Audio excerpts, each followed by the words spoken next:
Selamat pagi bagi Bapak Ibu Saudara-saudara yang terkasih. Berjumpa lagi dengan kami di Renungan Harian HKBP Batam. Pada pagi hari ini seperti biasa, sebelum kita melakukan setiap aktivitas kita, saya ingin mengajak kita seperti biasa untuk menyerahkan hati dan pikiran kita terlebih dahulu di dalam mendengarkan firman Tuhan, agar firman Tuhanlah yang menjadi pedoman bagi kita untuk melakukan aktivitas kita pada pagi hari ini. Sebelum kita mendengarkan firman Tuhan,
kita berdoa.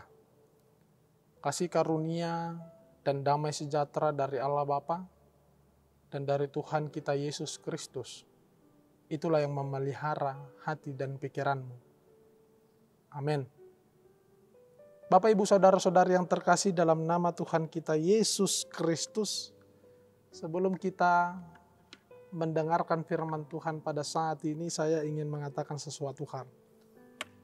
Jujur, acap kali kita penuh dengan polesan. Kita begitu mahir memoles kebencian kita dengan senyuman hangat. Kita memoles sebuah maksud jahat dengan sapaan ramah. Kita memoles dosa kita dengan ibadah dan semangat dalam menyanyikan pujian bagi Tuhan. Tapi satu hal yang harus kita ketahui, semua polesan yang baik dan indah itu palsu. Kepalsuan yang mungkin bisa mengelabui mata manusia, tetapi kita harus ingat, kepalsuan itu tidak akan bisa mengelabui Tuhan. Semua perbuatan baik, ibadah, bahkan pelayanan yang kita lakukan sama sekali tidak ada artinya jika kita melakukannya hanya untuk menutupi kejahatan hati. Bapak Ibu Saudara-saudari yang terkasih, firman Tuhan menyapa kita pada pagi hari ini dari kitab Yesaya pasalnya yang ke-29 ayatnya yang ke-14. Saya akan membacakan bagi kita demikian firman Tuhan. Maka sebab itu sesungguhnya Aku akan melakukan pula hal-hal yang ajaib kepada bangsa ini. Keajaiban yang menakjubkan. Hikmat orang-orangnya yang berhikmat akan hilang. Dan kearifan orang-orangnya yang arif akan bersembunyi. Hikmat orang-orangnya yang berhikmat akan hilang. Dan kearifan orang-orangnya yang arif akan bersembunyi. Demikian firman Tuhan. Bapak Ibu Saudara-saudara yang terkasih, setiap orang pastinya berharap, pastinya memiliki keinginan untuk berteman dengan orang-orang yang bijak, yang arif. Setiap orang pastinya ingin memiliki seorang pemimpin itu yang bijaksana, yang arif. Karena kita berharap bahwa orang-orang tersebutlah yang melaksanakan tugas dengan tanggung jawabnya dengan benar. Bahkan di setiap adanya pengangkatan, adanya sumpah jabatan pemimpin, kita selalu menyampaikan doa agar mereka yang akan menjadi pemimpin tersebut dapat melaksanakan tugas dan tanggung jawabnya.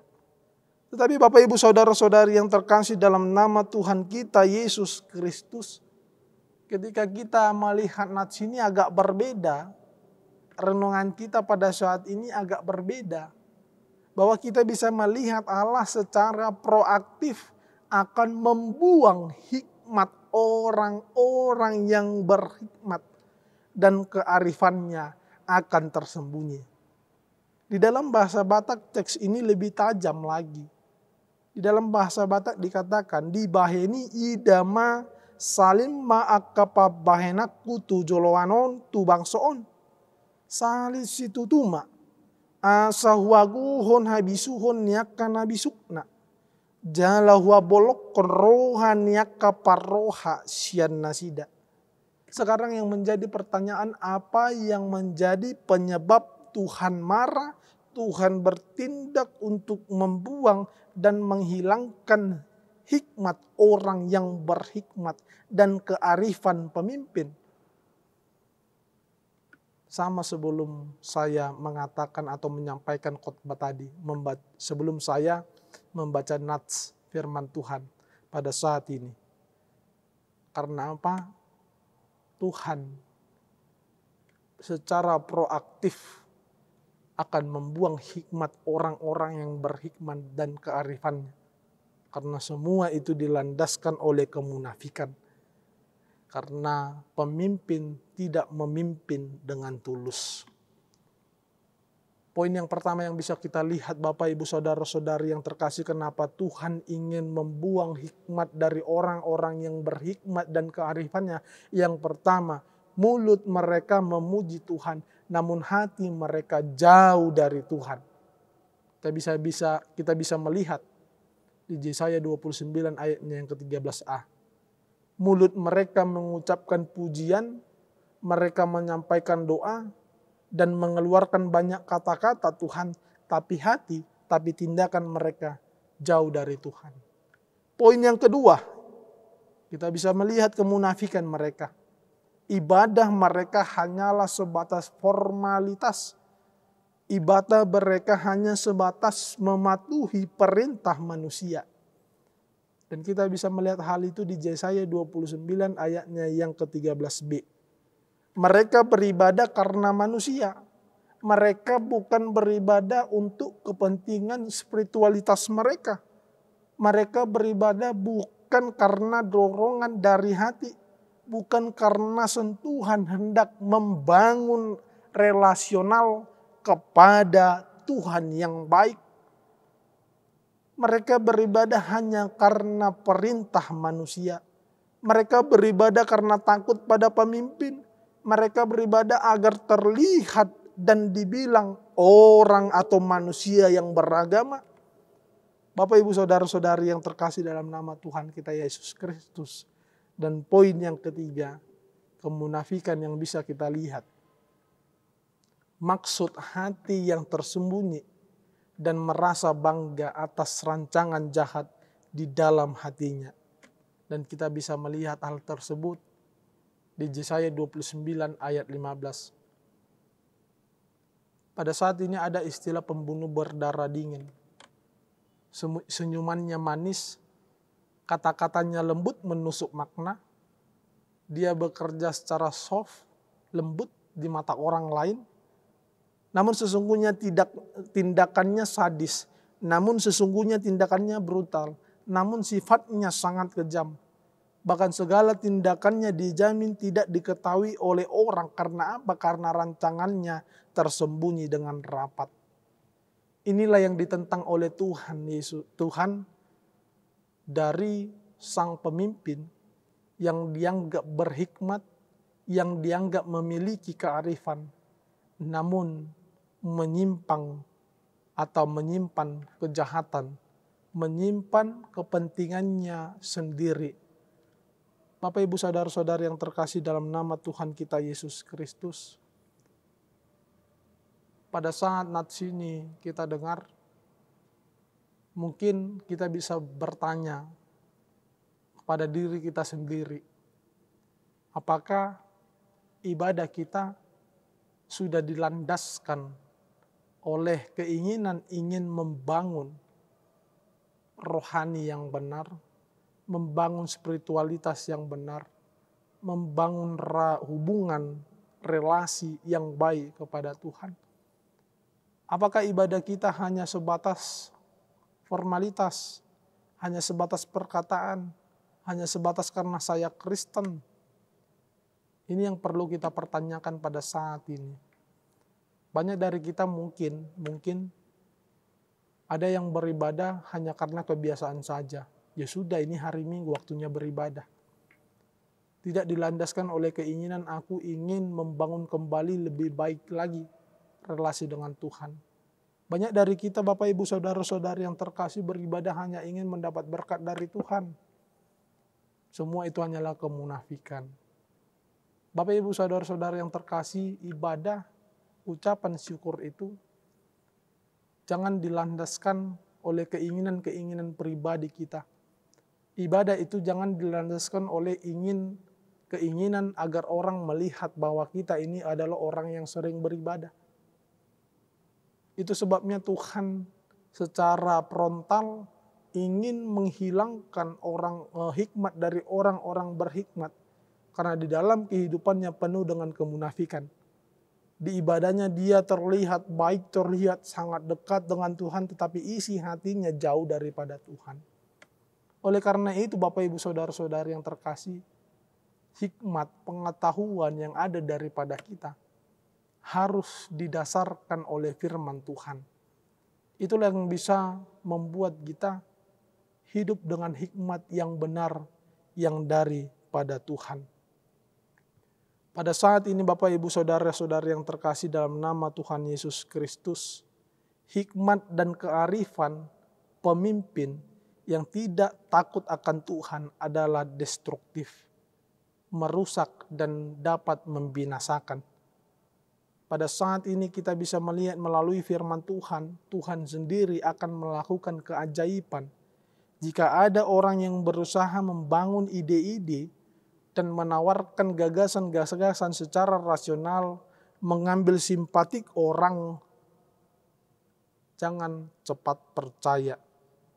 Bisa saja hikmat, kearifan, pengetahuan yang dia miliki hanya didasarkan oleh kepentingan sendiri. Tidak didasarkan oleh takut akan Tuhan. Bapak Ibu saudara-saudari yang terkasih, landaskanlah dirimu, ibadahmu, hikmatmu itu pada kepentingan atau pada firman Tuhan itu sendiri. Disitulah dikatakan kita itu orang berhikmat. Ketika kita memang mampu memakai pengetahuan kita sesuai dengan apa yang telah Tuhan perintahkan. Demikian firman Tuhan pada pagi hari ini, kita berdoa. Bapa yang baik, Bapa yang bertahta di dalam kerajaan sorga, pada saat ini Tuhan, kami mengucapkan syukur terima kasih kami kepadamu, karena Engkau masih memberi kami kesempatan untuk mendengarkan firman-Mu yang mengajarkan kami, agar kami hidup di dalam hikmat yang benar, yang tidak dipenuhi dengan kepalsuan, agar setiap peribadahan kami, agar setiap relasi kami dengan-Mu Tuhan dapat didasarkan oleh kepercayaan yang benar-benar terhadap Engkau. Bukan didasarkan oleh keinginan-keinginan yang tersembunyi, oleh maksud-maksud yang jahat. Agar orang melihat kami orang yang beribadah, orang yang memang benar-benar beragama. Orang yang benar-benar dekat dengan Engkau. Jauhkan kami Tuhan dari landasan-landasan yang buruk. Tapi ajarkanlah kami Tuhan sebagai orang yang berhikmat, yang memiliki kearifan, yang didasarkan oleh hikmat yang benar yang daripada Engkau. Pada saat ini Tuhan, kami akan melakukan aktivitas pekerjaan kami. Kami meminta kepadamu Tuhan, agar Engkaulah yang senantiasa menemani kami, memberi kami kekuatan, agar setiap aktivitas pekerjaan yang kami lakukan pada hari ini dapat berjalan sesuai dengan apa yang menjadi kehendak-Mu, dan dapat menjadi jalan bagi kami untuk memuliakan, untuk memuji nama-Mu, dapat menjadi jalan bagi kami sebagai sumber berkat bagi orang-orang di sekitar kami. Kami mengakui Tuhan bahwa kami manusia yang tidak luput dari berbagai dosa. Oleh karena itu Tuhan, kami meminta kepadamu agar Engkaulah yang senantiasa mengampuni setiap dosa pelanggaran kami, agar kami layak disebut sebagai anak-anak Allah. Di dalam nama anak-Mu Yesus Kristus kami berdoa kepadamu. Amin. Kasih karunia dari Allah Bapa dan damai sejahtera dari Tuhan kita Yesus Kristus dan persekutuan Roh Kudus yang menyertai kamu sekalian. Amin. Demikian perjumpaan kita Bapak Ibu Saudara-saudara yang terkasih. Semoga aktivitas kita pada saat ini, pekerjaan kita pada saat ini dapat kita lakukan dengan baik serta dalam perlindungan Tuhan. Sampai berjumpa lagi dengan kami di Renungan Harian HKBP Batam. Shalom.